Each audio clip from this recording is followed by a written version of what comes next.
Welcome back to Next Gen Console Watch, our show following all the news and rumors on the PlayStation 5 and Xbox Series X. I'm Daemon Hatfield, and as always, I'm joined by Ryan McCaffrey, host of IGN's Xbox podcast, Podcast Unlocked. Always a pleasure, Damon. Always. And this week, we're joined by Bo Moore, IGN's executive editor of tech. Thank you for joining us today, Bo. Glad to be here.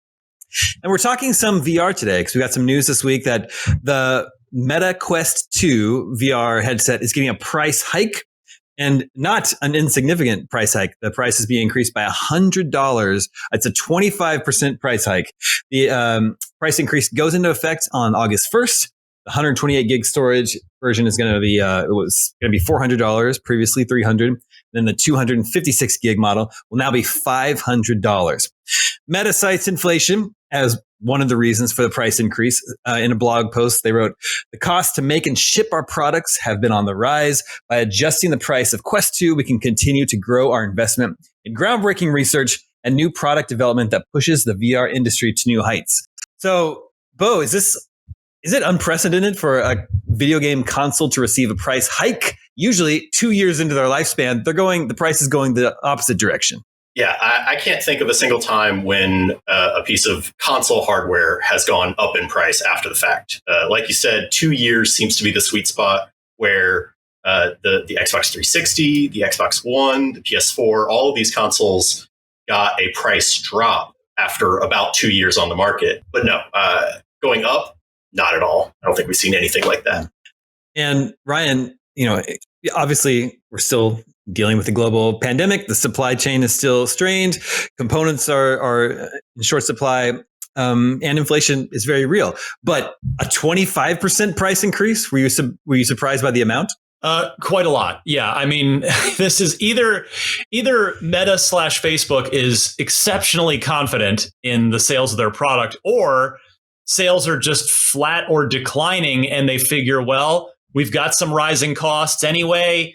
Let's pass that along to the consumer so we get our margins back, and we're going to get the same number of people buying it anyway, and basically targeting people that aren't buyers that aren't as price sensitive. I'm not sure which it is. I would guess the latter than the former, yeah. But it's insane to see this. I mean, cars have been going up, right? But cars are like a life necessity for a lot of people. Sure. A VR headset is very much a luxury good that is not needed to get by, to get your kids to school or get to work.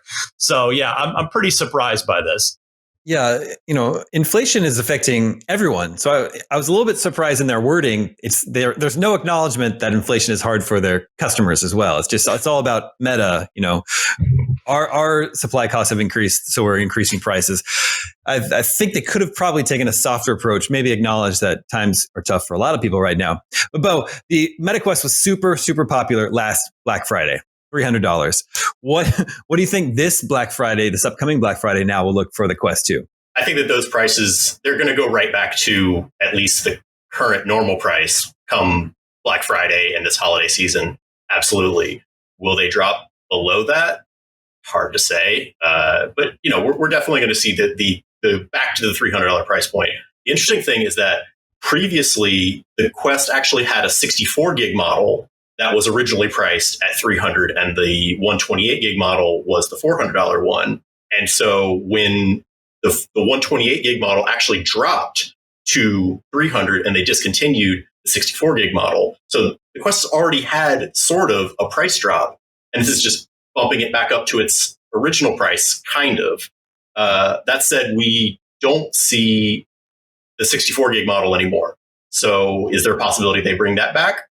Maybe. I don't know. I don't believe they've said one way or the other if that's in the cards. But that might be a way to hit that lower price point once again, is bring that model back and put it at $300 that then could possibly be discounted even further come Black Friday and holiday season.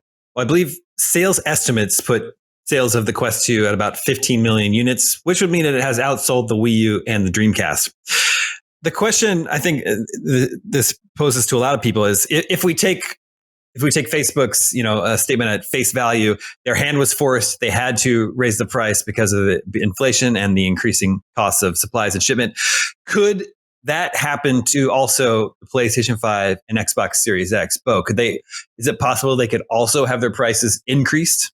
I mean, anything is possible, but I don't see that being the move that Microsoft or Sony makes, because at the end of the day, especially Microsoft, they are not really in the business of selling consoles. They are in the business of getting people on Game Pass, getting them in the ecosystem and buying their games. And to do that, they will do anything they can to get Xboxes in consumers' hands, and raising the price on their console does the opposite. It makes it harder to get in the door.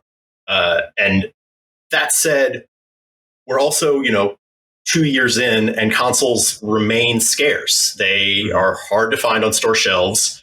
And so could they go up?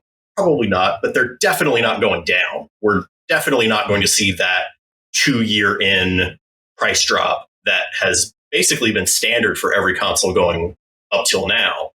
Are the price dropping? No. Ryan, do you agree with that sentiment that Xbox is not exactly in the business of selling consoles anymore?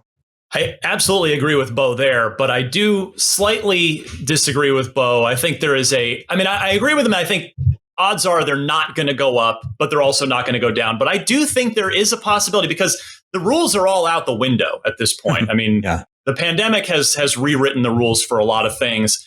And I really think that there is a possibility that the PS5 and Series X could go up. Probably not $100, maybe 50. But when you look at the demand, the supply can't satisfy the demand. Mm-hmm. If they up the price by 50, we don't know how inflation and the chip shortage and component cost rises have affected Sony and Microsoft. They haven't made any public statements about that, but we have to assume at this point that they are subject to those same market forces that Meta/Facebook is. So I would not put it past Sony and or Microsoft to up the price by $50. But I think if that happened, you would only see that on the Series X. I think the Series S would stay where it is, because Microsoft could say, okay, well, yes, components costs are up, materials costs, inflation, this, that, the other thing. We're following our competitors and increasing the price of the premium Series X by $50.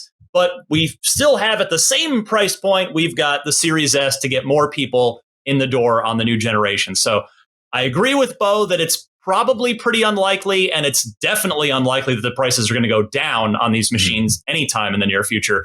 But I do think there is an outside possibility that the PS5 and Series X specifically could go up. There is a plausible argument to be made there. Yeah, I guess, because of the current circumstances that the world finds itself in, this is like the only circumstance where a price increase could be conceivable for video game consoles. Again, we couldn't think of another example of the price of gaming hardware going up. Of course, Meta is not a traditional gaming hardware company, so maybe they're just operating things a little bit differently. It'll be interesting to see what their holiday sales are like going forward. And also if as Bo was saying, the previous retail price, $300, is now the sale price of Black Friday this season. We also got some news on PlayStation 2, PSVR 2 for PS5 this week. They revealed the first images of the user interface, including the see-through system that allows you to customize your play area and what all that looks like. But this also spurs the question, if this is how much the Quest 2 costs, the high-end model is now $500, we still don't have a price for PSVR 2. So it does beg the question, how much is that hardware going to cost? And Ryan, I believe you have an idea.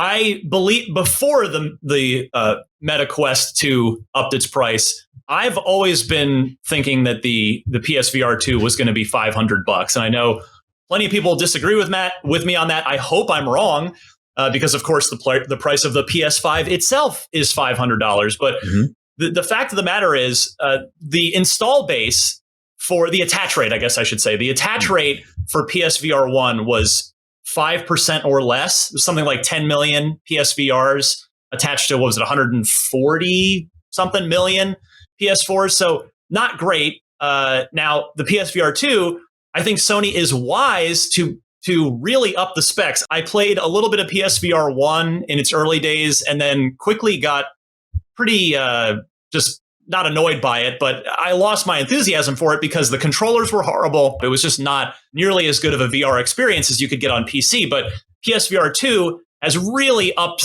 the bar and is keeping things much closer to the PC VR experience.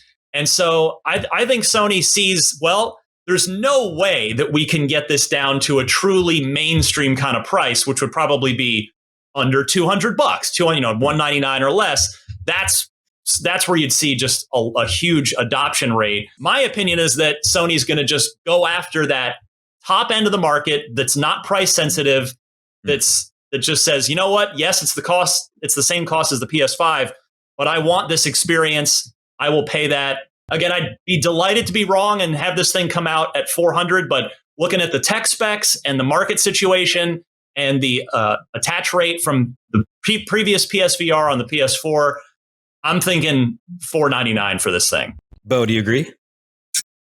I didn't originally, but after hearing Ryan's argument, it makes a lot of sense. And the situation I'm thinking about now is, say it does come in at $500.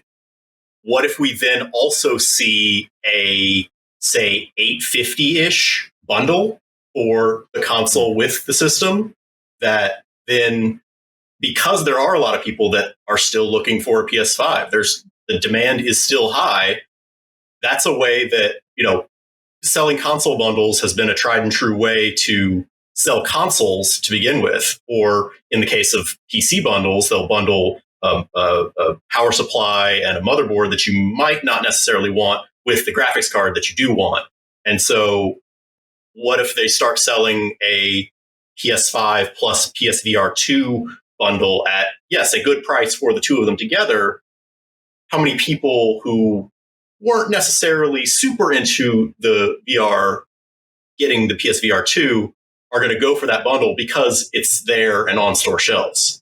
Yeah, I could see both those being a possibility. Although it is just a bit, the whole affair is a little bit strange to me. There was an IGN comment on the site today on the story about the PSVR 2 UI, where someone said the PSVR 2 will be Sony's Wii U, which I can kind of see. It's like, if Ryan was saying, if the attach rate for the first version was 5% or less, is it going to be more? It's going to be higher this time around. And if it's not, even if they're selling it at, this premium 500 price, like, is an attach rate that small? Is it enough to justify what they're spending on R&D, on manufacturing, on shipping, and then funding software for it? I just don't really see how that fits into Sony's overall picture. But Ryan, do you have a different opinion? Well, I mean, they clearly sold enough PSVRs to decide to make another PSVR. So clearly that attach rate was satisfactory in some way. That, to me, says that's the baseline of what is a sound business move for Sony, or what they feel is worthwhile. Yeah, I mean, you're right, though. It's that chicken and the egg argument that's haunted VR for 7 years now, since 2016, 6 years since the first wave of VR headsets came out. And you need the software to get people to buy the hardware, but you need enough hardware out there to justify the creation of the software, unless you have a bunch of valves that come along and say, we will spend whatever it takes to make a killer experience that will make people want this, a killer app. Side note, if PSVR 2 does not have Half-Life Alyx as a day one launch day title, I will just like pull my hair out in frustration, because that game needs to get in front of more people. It is, in my opinion, the greatest game of the last 5 or so years. And I sure hope Valve is porting it over for a day one launch on PSVR 2. Yeah. Well, we continue to wait for a price and release date for PSVR 2. We'll watch that whole situation with great interest.